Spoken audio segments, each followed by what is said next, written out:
이제 여러분들과 함께 엘리야와 엘리사 7번째 말씀으로 들어가려고 합니다. 제가 첫 이 말씀을 시작하면서부터 제 마음에 큰 부담이었어요. 좀 어려운 것 같기도 하고, 이 지명, 이런 것들을 어떻게 내가 잘 설명해 줄 수 있을까? 이 말씀이 좀 우리들에게 은혜가 돼야 되는데, 그런 부담감을 가지고 이렇게 시작을 했고요. 어제 토요일 날 예배를 드리려고 이렇게 앉아 있는데 제 마음에 하나님이 그런 생각을 주시는 거예요. 걱정하지 마라. 이게 말씀이 역사하는 거니까 어떤 말씀이든 그 말씀 하나가 부딪힐 수 있다. 그러면서 몇 해 전에 저희가 로마서 강해 설교를 하면서 불렀던 찬양이 있는데, 이 말씀을 준비해 놓고 우리 이제 김종윤 목사님하고 저하고 곡을 한 30분 안에 작사 작곡을 그냥 한 번에 했던 그런 찬양이 있습니다. 기억나시는 분들이 있을 것 같아요. 그때 우리가 성경을 가져온 사람들은 성경을 들고, 성경을 스마트폰에 넣어온 사람들은 스마트폰을 가슴에 들고 우리들이 찬양하고 말씀을 들었던 적이 있습니다. 내 삶에 들어온 주님의 말씀, 우리 함께 찬양합시다. 내 삶에 들어온 주님의 말씀이 내게 빛이 되시니,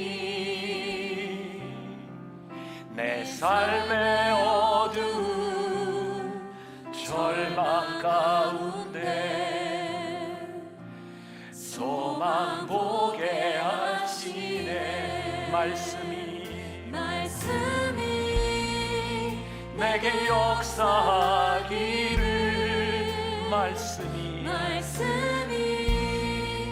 내게 살아있기를, 하나님 말씀을 듣겠나이다. 주님의 음성을 듣겠나이다. 주님의 말씀을 듣겠나이다. 주님의 뜻대로 살겠나이다. 자, 오늘 말씀이 내 안에 들어오기를, 그 말씀이 내 안에 부딪히기를, 그런 마음의 기대를 가지고 말씀으로 들어가면 좋겠고요. 오늘은 상반된 기적, 축복과 저주라고 하는 제목으로 말씀을 나누게 될 텐데, 오늘도 잠깐 영상을 보면서 시작하겠습니다. 오늘 우리에게 주시는 하나님의 말씀은 열왕기하 2장 18절에서 25절입니다. 열왕기하 2장 18절에서 25절입니다. 엘리사가 여리고에 머무는 중에 무리가 그에게 돌아오니 엘리사가 그들에게 이르되 내가 가지 말라고 너희에게 이르지 아니하였느냐 하였더라. 그 성읍 사람들이 엘리사에게 말하되 우리 주인께서 보시는 바와 같이 이 성읍의 위치는 좋으나 물이 나쁨으로 토산이 익지 못하고 떨어지나이다. 엘리사가 이르되 새 그릇에 소금을 담아 내게로 가져오라 하매 곧 가져온지라. 엘리사가 물 근원으로 나아가서 소금을 그 가운데 던지며 이르되 여호와의 말씀이 내가 이 물을 고쳤으니 이로부터 다시는 죽음이나 열매 맺지 못함이 없을지니라 하셨느니라 하니 그 물이 엘리사가 한 말과 같이 고쳐져서 오늘에 이르렀더라. 엘리사가 거기서 베델로 올라가더니 그가 길에서 올라갈 때에 작은 아이들이 성읍에서 나와 그를 조롱하여 이르되 대머리여 올라가라 대머리여 올라가라 하는지라.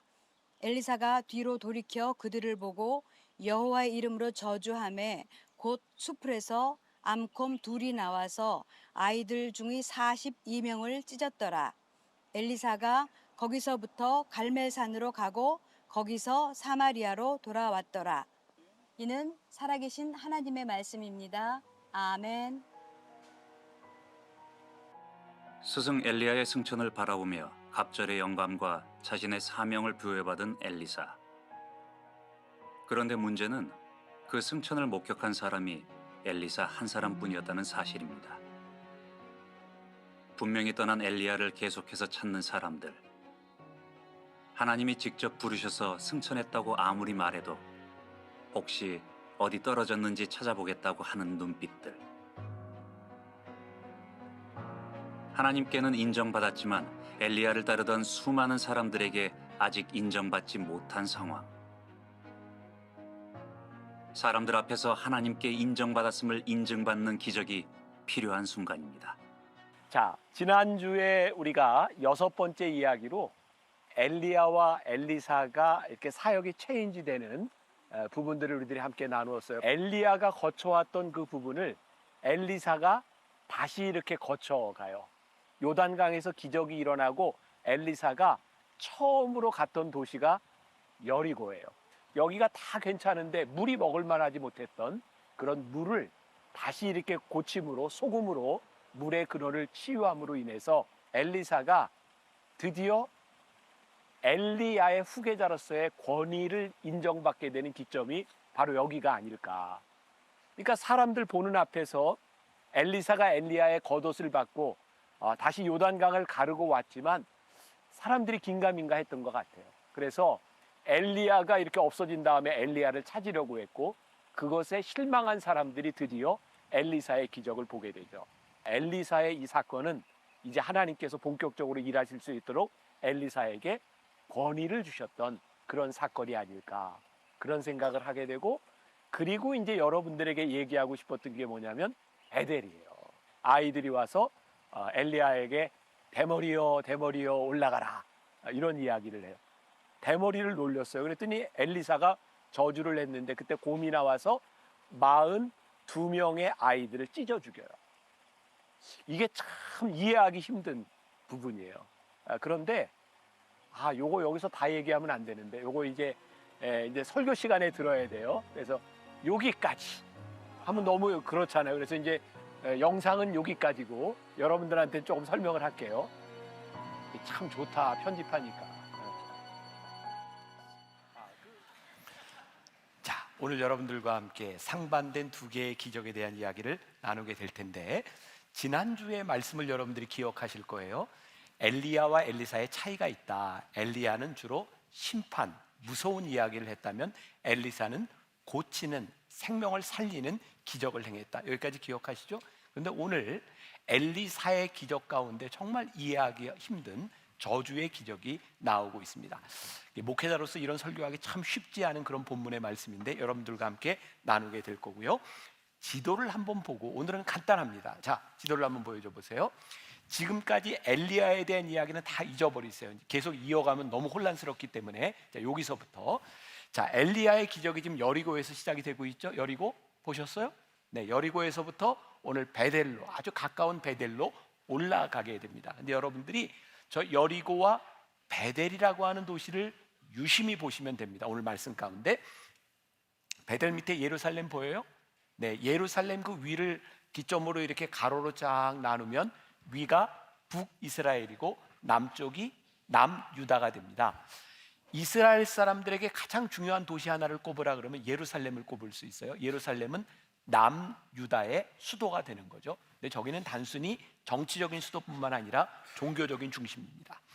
북이스라엘 사람들이 나누어졌지만 그들은 늘 어디를 동경했냐면 예루살렘을 동경했어요. 그래서 북이스라엘을 통치하던 왕들에게 예루살렘을 대체할 수 있는 곳이 필요하겠다 생각했고, 바로 베델에서 제사를 지내게 합니다. 그리고 베델은 우상의 중심지가 됩니다. 자, 여기까지. 이것만 여러분들이 머릿속에 쫙 넣고 들으셔도 되는데, 이해가 된 거죠, 여기까지?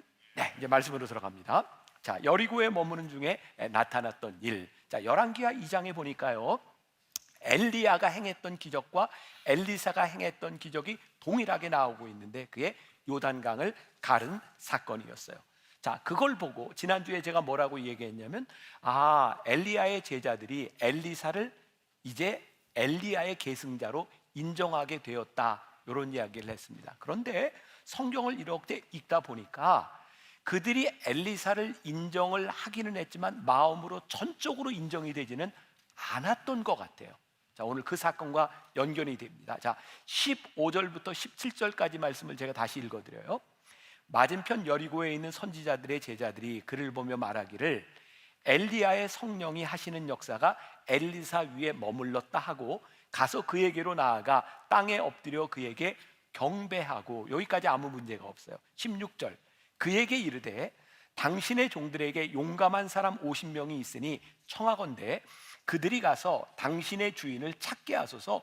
염려하건대 여호와의 성령이 그를 들고 가다가 어느 산에나 어느 골짜기에 던지셨을까 하나이다. 아니라 엘리사가 이르되 보내지 말라 하나. 이게 무슨 말이냐면 경배하고 인정을 한 것 같은데 그들이 지금 뭘 생각해요?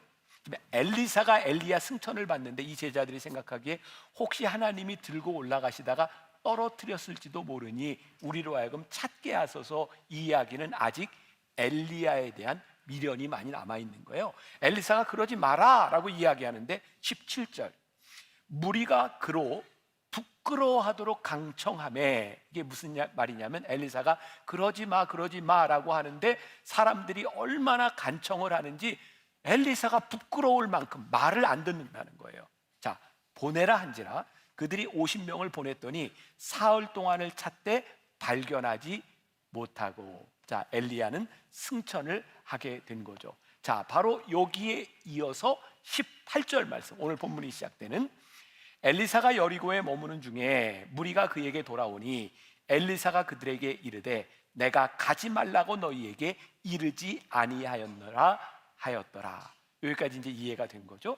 자, 아직 엘리사의 어떤 영적 권위가 인정되지 않는 순간에서 엘리사의 권위가 인정되기 위해서는 기적이 필요했던 것 같아요.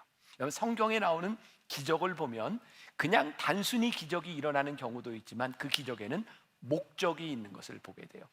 어쩌면 여리고의 물 근원을 고쳤다라고 하는 것은 새로운 시작을 의미한다고 하는 면에서 이 기적이 의미가 있을 것 같다는 생각이 들기도 합니다. 자, 엘리사가 이제 좋은 리더가 됩니다. 좋은 영적 리더가 됩니다. 저에게는 오늘 말씀의 한 포인트를 이렇게 한번 우리가 적용해도 좋겠다. 엘리사가 리더가 되는 것이 그렇게 쉽지 않았고 리더가 되는 데는 리더십을 인정받는 것이 필요했다. 자, 여러분들은 여러분들의 삶에서 리더가 되고 싶으세요? 되고 싶지 않으세요? 만일 우리가 사람들을 이끌어가는 것이 리더라라고 생각한다면 여기 있는 많은 분들 나는 그런 리더 싫어 라고 말할지도 몰라요. 근데 저는 존 맥스웰이라고 하는 사람이 리더십에서 리더라고 하는 것은, 리더가 된다고 하는 것은 영향력입니다 라고 하는 정의를 굉장히 좋아해요. 아, 리더는 단순히 사람을 이끌어가는 사람이 아니라 지금 내가 살아가는 삶의 주변에 있는 사람들에게 영향을 주는 것이 리더구나. 그러니까 우리들이 좋은 영향력을 주면 좋은 리더가 되는 것이고 나쁜 영향력을 주면 나쁜 리더가 되는 것이죠. 그래서 우리들이 어떻게 좋은 리더가 될 수 있을까? 우리들의 삶에서 엘리사의 기적을 통해서 그가 리더십을 인정받은 것처럼 우리들의 삶에 하나님의 지금 역사가 일어나는 리더십을 인정받을 수 있는 우리들의 삶이 되면 얼마나 좋을까? 자, 제가 만나교회 담임이 되었을 때 저에게 가장 큰 두려움이 리더십이었어요. 그 당시 제가 39살이었으니까 39살에 이 많은 교인들 내가 어떻게 리더십을 가질 수 있을까? 그래서 제가 초창기 때 지난달에 여러분들 추수감사절에 과일 나눔했잖아요. 그게 벌써 오래전에 시작한 거거든요. 그때는 부목사님 중에 저보다 나이가 많은 분들도 있었고 여러 부목사님들하고 의논을 한 거예요. 우리 이번 추수감사절에 과일 나눔을 했으면 좋겠다. 근데 그때 부목사님들이 저에게 이렇게 얘기했어요. 목사님, 안 돼요. 분당 사람들 얼마나 뺀질거리는지 아세요? 가져오라 그래도 안 가져와요. 안 됩니다. 그래서 제가 해봅시다. 그리고 광고를 했고 정말 놀랍게도 주변에 있는 모든 과일 가게들이 동나는 일들이 일어났어요. 그때 제 리더십이 조금 생긴 것 같아요. 그리고 얼마 지나지 않아서 송구영신 예배를 드릴 때였어요. 제가 담임 목사가 됐지만 교인들을 잘 알지 못하고 얼굴과 이름도 구분 안 되는 상황 가운데서 제가 또 이렇게 의논을 했어요. 한번 요번 송구영신 예배를 지나면서 늘 이렇게 기도 제목만 써냈는데 교인들한테 가족 사진을 좀 붙여내라고 하면 어떨까? 그랬더니 또 부목사님들이 목사님 그거 안 돼요. 분당 사람들 얼마나 뺀질거리는데 그거 내라 그래도 안 냅니다. 그 당시에는 사진을 찍으면 사진관에 가서 인화를 해서 내야 될 때였어요. 안 된다는 거예요. 해봅시다. 그리고 제가 교인들에게 이렇게 얘기했어요. 여러분들이 이번 송구영신 예배 때 이렇게 가족 사진을 붙여서 내주시면 제가 그분들에게 손편지를 쓰겠습니다. 그 기도 제목을 보고. 그렇게 약속을 했는데 벌써 오래전이죠. 1000가정이 사진을 붙여냈어요. 제가 1월 2일부터 편지를 쓰기 시작해서 9월 31일까지 제가 매일 편지를 썼어요. 교인들 기도 제목을 보고 그 교인들에게 맞는 성경 구절을 찾고 손편지를 한 페이지씩 9월 31일까지 딱 끝내고 마음에 결심했어요. 다시는 안 하리라. 정말 죽는 줄 알았어요. 그렇게 힘들지 몰랐어요. 근데 그때 리더십이 생긴 거예요. 왜? 좋은 열매가 있었기 때문이요. 오늘 엘리사를 보면서 그런 생각이 났어요. 저에게도 만나교회 목회를 하면서 좋은 열매를 통해서 리더십을 가졌던 것처럼 여러분들의 삶에 하나님의 역사가 일어나는 그런 좋은 열매를 통해 리더십을 가질 수 있는 사람이 되면 얼마나 좋을까. 그 엘리야는 물의 근원을 고치는 그 일을 통하여 리더십을 가지게 되죠. 자, 어제 말씀 잠깐 다시 가보면 엘리야는 저주와 심판에 대한 무서운 이야기를 하고 있다면 엘리사는 생명을 살리는 그런 기적을 행했다라고 제가 이야기를 했어요. 이제 다음 주부터는 엘리야가 살리는 기적을 행했던 많은 것들을 우리들이 보게 될 텐데 여러분들에게 이제 그런 관점으로 이 성경을 좀 보면서 가면 좋겠다. 엘리야가 행하는 기적을 통해서 하나님의 긍휼과 자비를 우리들이 느낄 수 있으면 좋겠다. 지난주에 제가 불렀던 찬양이 있죠. 주의 인자는 끝이 없고 그의 자비는 무궁하며 아침마다 새롭고 늘 새로우니 주의 성실이 금이라 성실하신 주님 주의 인자는 끝이 없고 그의 자비는 무궁하며 이 찬양이 너무 좋아요. 하나님 우리 성도들에게 주의 인자와 자비가 끝이 없이 무궁하게 우리들에게 고백되었으면 좋겠습니다. 우리들의 삶이요 주의 인자와 이 긍휼과 자비가 참 고백되면 좋을 텐데 여러분들 가운데는 이 신앙생활을 하면서 하나님으로 인한 신앙생활에 많은 상처를 가진 분들도 있어요. 징계를 받은, 심판을 받은, 그리고 여러분들 가운데는 지금 당하는 어려움들과 고통들이 이게 내가 하나님 앞에 심판과 징계를 받는구나 라고 생각하는 분들도 있을 거예요. 맞아요. 그럴 수 있어요. 그러나 우리가 하나님의 심판과 징계보다는 우리들에게 주시는 하나님의 은혜를 기억하는 사람이 되었으면 좋겠다. 얼마 전이에요.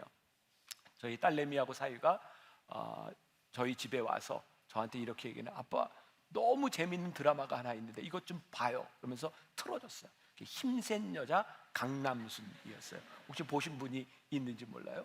그 드라마를 보는데 이런 내용이 나와요. 그 힘센 여자 강남순 이제 주인공인데 그 엄마가 딸을 오래전에 몽골에서 잃어버리고 딸을 찾는 거예요. 근데 찾을 수가 없어요. 근데 엄마가 굉장히 부자인데 어떤 그 조선족 아이 하나가 힘이 굉장히 좋아서 엄마 딸이라고 속였는데 그렇게 여겨지게 된 거예요. 그 부잣집에 딸로 들어가니까 많은 것들을 누릴 수 있었어요. 그런데 진짜 딸이 나타난 거예요. 강남순이. 그 순간 이 딸은 쫓겨나게 돼요. 근데 참 신기하죠. 자기가 속이고 들어와서 누렸던 것, 진짜 딸이 와서 쫓겨나는데 어떤 생각을 하냐면 내가 저 진짜 딸 때문에 내 인생이 불행하게 됐어. 그리고 그 딸을 죽이려고 합니다. 그런데요, 그 엄마와 딸이 진짜 딸을 죽이려고 했던 그 딸이 리화자인데 얼굴도 보여드릴게요. 리화자. 네, 이 친구예요. 이 친구가 진짜 딸을 죽이려고 했는데 그걸 다 용서를 해줍니다. 그때부터 이 친구가 내가 용서와 긍휼을 받았구나라고 생각하며 삶이 변해요. 그리고 진짜 딸을 보호해주기 위해서 이렇게 이야기를 하고 하다가 죽습니다. 안타깝게. 근데 저에게 이런 생각이 들었어요. 하나님 우리를 선하게 만드는 것은 하나님의 은혜와 긍휼과 자비를 우리들이 기억하며 살아갈 때 우리가 선한 삶을 살 수 있지 않겠습니까? 제가 나중에 심판에 대한 이야기도 할 거예요. 근데 정말 중요한 것은 우리들에게 하나님의 긍휼과 자비가 기억나는 그런 삶을 살았으면 좋겠다. 이것도 우리들이 한번 생각하고 넘어가면 좋겠어요. 자, 소금으로 물의 근원을 고치는 기적의 사건. 근데 제가 여기서 주목해 보고 싶은 것은 여기에도 역시 엘리야에게 일어났던 일과 동일하게 이런 말들이 반복되고 있어요. 여호와의 말씀이 임하여, 하나님의 말씀이 임하여 근원적인 그 근원을 고치는 일들이 일어나게 되죠. 자, 이 말씀을 묵상하며 저에게 깨달아진 포인트예요. 이 말씀을 보는데 저에게 생각난 기적이 어떤 게 있었냐면, 뭐 여러 가지가 있지만 또 요한복음 4장에 예수님께서 그 사마리아 우물가의 여인을 만나셔서 그 여인에게 생수를 말씀하셨던 그것도 기억이 났고, 이스라엘 백성들이 출애굽하는 중에 홍해를 건넜던 그 물도 생각이 났고, 홍해를 건넌 다음에 3일길을 가다가 광야에서 그들이 쓴물을 만났는데 하나님께서 마라의 쓴물을 단물로 바꾸어 주시는 기적도 생각이 나게 되었어요. 그러면서 이런 생각을 했어요. 우리들이 기적을 만나는 그 순간은 기적이 일어나지 않으면 안 되는 정말 힘들고 어려운 순간에 우리들이 기적을 만나게 되는구나. 여러분들의 삶에 하나님, 저 정말 너무 힘들고 제 힘으로 어쩔 수 없는 이 시간들을 지나가고 있는데 하나님의 기적이 필요합니다. 이러한 순간들이 우리들에게 있을 거예요. 그런데요, 우리는 우리들의 삶에서 내가 왜 고통을 받는지, 내가 왜 이 어려움을 당하는지, 하나님 왜 저를 이렇게 사망의 음침한 골짜기로 집어넣으시는지 우리들이 다 이해하거나 다 설명할 수 없는 일들이 너무 많은 거예요. 여리고에 있는 이 물의 근원이 왜 이렇게 먹을 수 없는 것이 되었는지 우리는 설명할 수 없을지 몰라요. 근데 우리들에게 진짜 중요한 게 있다. 우리들에게 왜 어려움이 왔는지 그것을 설명하지 못할지라도 이 어려움 가운데서 우리를 치유하시고 우리를 새롭게 하시는 하나님의 은혜를 경험할 수 있는 것, 그래서 우리들의 삶에 간증이 만들어지고 우리들의 삶에 고백이 만들어지는 것, 그게 기적의 사건이 아니겠는가. 작년인가요 벌써? 여러분들 박위 형제 기억하세요? 저하고 토크 설교를 할 때 휠체어를 타고 올라왔던 박위 형제가 사고로 인해서 전신마비가 되게 되었고, 그 어려운 시간을 지나갈 때 병원에서 이제 가족들이 돌보기에는 너무 힘들다고 생각해서 간병인을 써야 되는 상황이었어요. 그때 그 박위 형제의 동생이 이렇게 얘기를 했대요. 아니, 나는 내 형을 다른 사람에게 맡기고 싶지 않다고. 그리고 대학에 휴학계를 내고 6개월 하루 24시간을 형 옆에서 지나게 됩니다. 시간이 지나고 그 형이 동생에게 이렇게 물었대요. 동생 이름이 지우인데, 지우야, 너한테 장애는 뭐야? 그랬더니 동생이 이렇게 대답을 하더래요. 장애는 우리 가족을 하나로 만들어주는 일이었어. 왜 이 박위 형제에게 그런 어려운 사건이 일어났는지 이걸 우리들이 어떻게 설명할 수 있을까요? 우리들의 삶에 어려움과 고통이 일어나는 일들은 누구나에게 일어날 수 있는 일이에요. 여러분들 예수를 잘 믿고 여러분들이 믿음 생활을 잘한다고 이 세상의 고통과 어려움들이 여러분들을 비껴갈 거예요? 그렇지 않습니다. 여기 있는 우리들 가운데는 암에 걸릴 수 있는 사람도 있고 어려움을 당할 수 있는 사람도 있고 그 고통이 우리를 비껴가지 않습니다. 그런데 한 가지, 하나님을 믿는 사람들에게 그 고통의 시간을 지나가면서 하나님이 우리들에게 무엇을 말씀하시고 우리의 인생을 어떻게 이끌어 가시는지를 우리들이 볼 수는 있어요. 이 소금 근원을 치유한 이 사건을 통하여 엘리사는 이제 좋은 리더십을 가지고 하나님의 사역을 감당하게 되죠. 이제 우리가 참 풀기 힘든 어려운 저주의 이야기로 넘어가 볼게요. 성경에는 우리가 참 이해하기 힘든 이야기들이 있는데 그 이야기들의 대부분이 심판에 대한 이야기예요. 홍수로 심판을 하시고 소돔과 고모라, 어떻게 저렇게 하나님 잔인하게 저렇게 심판하실 수 있을까? 어떻게 저런 일들이 일어날 수 있을까? 하나님이 자비의 하나님, 긍휼의 하나님이라고 하는데 어떻게 이런 일들이 일어날 수 있을까? 근데 우리들이 분명히 알아야 되는 게 있어요. 하나님은 분명히 자비와 긍휼을 베푸시지만 하나님의 심판과 하나님의 공의는 여전히 살아있다는 거예요. 자, 오늘 말씀 이해하기 힘든 부분 23절, 24절 우리 같이 한번 봅시다. 자, 시작. 엘리사가 거기서 베델로 올라가더니 그가 길에서 올라갈 때에 작은 아이들이 성읍에서 나와 그를 조롱하여 이르되 대머리여 올라가라, 대머리여 올라가라 하는지라.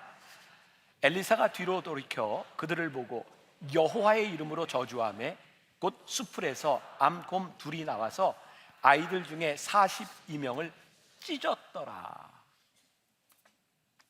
이 본문을 가지고 설교하는 게 얼마나 힘들까요? 그래서 여러분들 중에는 이 이야기를 처음 듣는 분들도 있을 거예요. 왜? 목회자들이 이 본문을 택해서 설교하기 힘든 거죠. 이 본문을 가지고 여러분, 애들이 엘리사를 놀리다 42명이 곰에 찢겨 죽인 사건 여러분들 기억하십니까? 여러분, 목회자에게 잘못하면 이래 되는 겁니다. 할렐루야. 정말 조금 이상한 사람 아니고는 이렇게 설교하기가 참 힘들지 않을까요? 목회자를 놀린다고 어떻게 이런 일이 일어날 수 있겠습니까? 그리고 이 본문의 말씀은 저에게 무지하게 와닿는 부분이잖아요.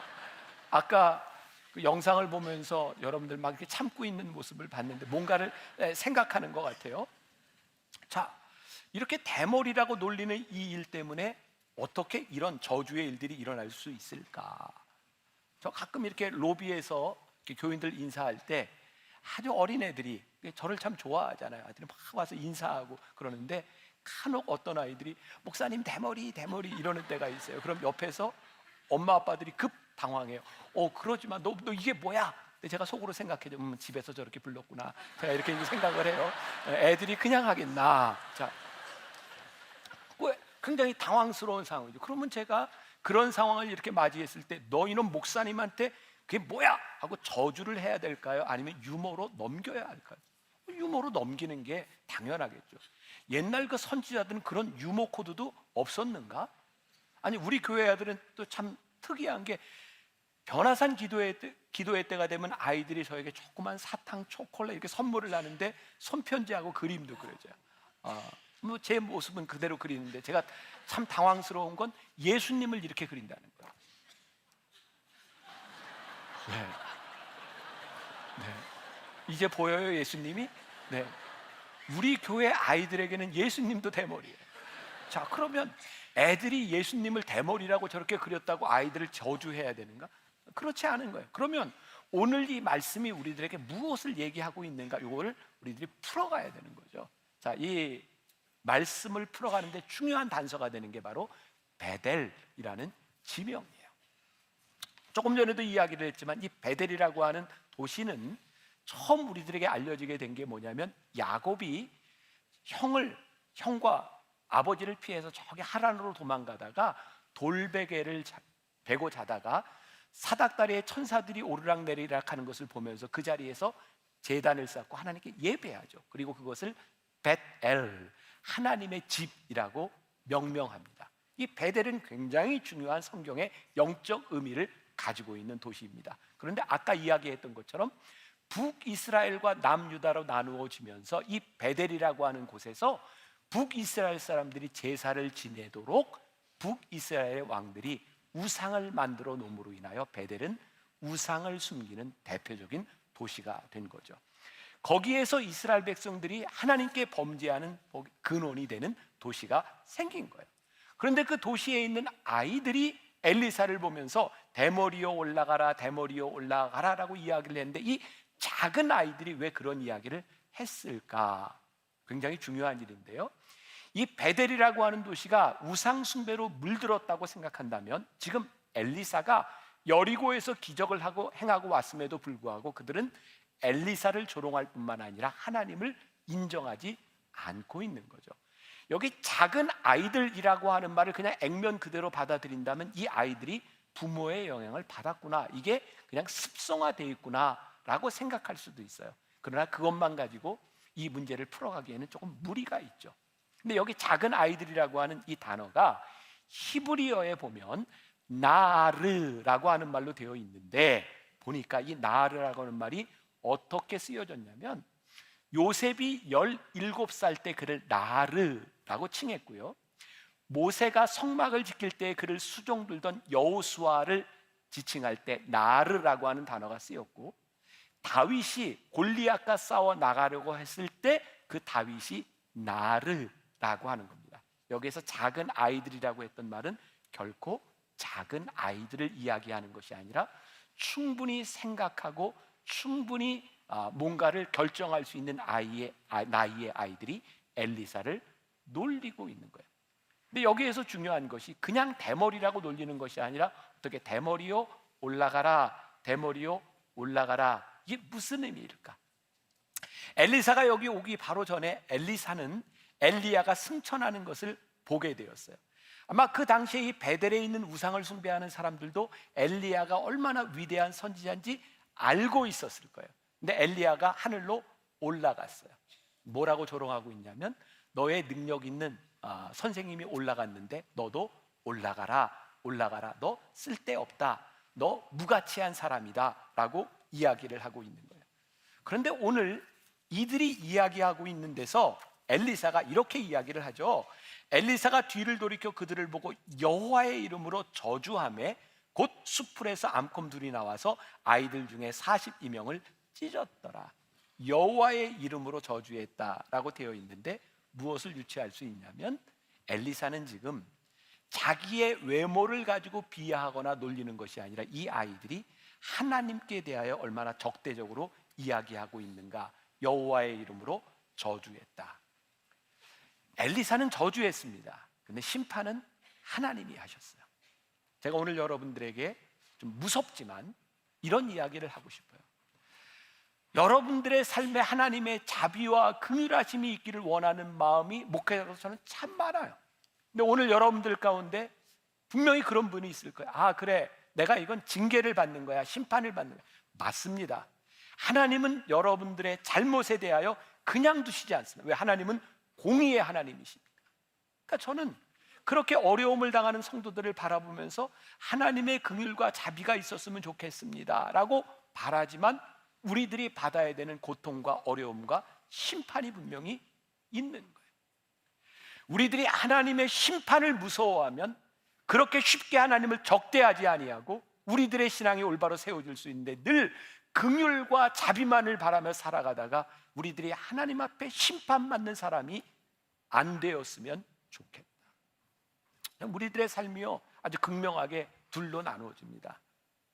하나님의 인도하심을 경험하며 하나님의 인도하심 가운데 선하신 하나님을 고백하는 사람이 있고요, 늘 하나님이 막으시는 걸 경험해요. 늘 잘못 갔다가 거짓된 길로 갔다가. 참 하나님 믿으면서 왜 이렇게 매를 맞으면서 신앙생활을 하는지, 왜 이렇게 심판과 징계의 대상이 돼서 신앙생활을 하는지, 이왕이면 우리들이 하나님의 은혜와 자비와 선하신 하나님의 인도하심을 경험하며 살아가는 그런 신앙이 되어야 되지 않을까. 모르겠어요. 이거 너무 잔인해요. 42명을 곰이 나와서 찢어버렸다. 이거 우리들이 어떻게 설명할 수 있을까요? 그러나 한 가지 분명한 것은 단순히 어린 아이들에 대한 놀림에 대한 심판이 아니었다는 거예요. 그들이 하나님을 적대하는 이 베델이라고 하는 이 도시, 그 청년들이 행하는 일들에 대해 하나님이 심판하셨다는 거예요. 하나님의 심판을 우리들이 어떻게 다 이해할 수 있겠습니까? 그러나 분명한 것은 하나님의 심판의 때가 이른다는 거예요. 우리들의 신앙의 이 두 가지가 균형을 잘 이루어야 하지 않을까요? 하나님의 심판을 무서워할 줄 아는 사람들, 그리고 하나님의 긍휼과 자비를 기대할 수 있는 사람들. 그리고 오늘 성경이 이렇게 이야기를 하고 있어요. 엘리야가 베델을 지나 갈멜에 갔다가 다시 사마리아로 들어갔다. 갈멜하면 생각나는 사람? 엘리야, 영적 싸움이 생각나죠. 아, 엘리야의 여정이 단순한 움직임이 아니라 치열한 영적 싸움을 하고 있구나라는 것을 우리들이 볼 수 있어요. 그리고 사마리아, 북이스라엘의 우상의 근거지가 있는 사마리아로 또 그는 들어갑니다. 그의 사명의 자리. 오늘 여러분들이 예배를 마치면 여러분들의 일상으로 돌아가는 여러분들의 삶은 그렇습니다. 어쩌면 우상이 득세하고 있는 이 세상 가운데 하나님이 우리를 사명의 자리로 보내실 수 있어요. 우리의 사명의 자리는 이 교회 안에 있는 것이 아니라 여러분들을 보내시는 그 자리에서 우리들이 사명의 자리를 지켜내야 되는 거예요. 엘리사가 이제 그의 사명의 자리로 들어갑니다. 그리고 다음 주부터는 엘리사가 행하는 또 하나님이 살리시는 그 기적들에 대하여 우리들이 보게 될 거예요. 자, 우리 함께 이제 엘리사의 기적의 여정을 따라 이 길을 함께 갔으면 좋겠고, 오늘 하나님의 심판과 자비와 긍휼의 이 두 가지 기둥을 우리들이 붙들고 우리의 신앙을 점검할 수 있으면 좋겠습니다. 좋겠습니다. 우리 한번 주님 다시 오실 때까지 우리의 신앙의 고백으로, 믿음의 고백으로 한번 불러봅시다.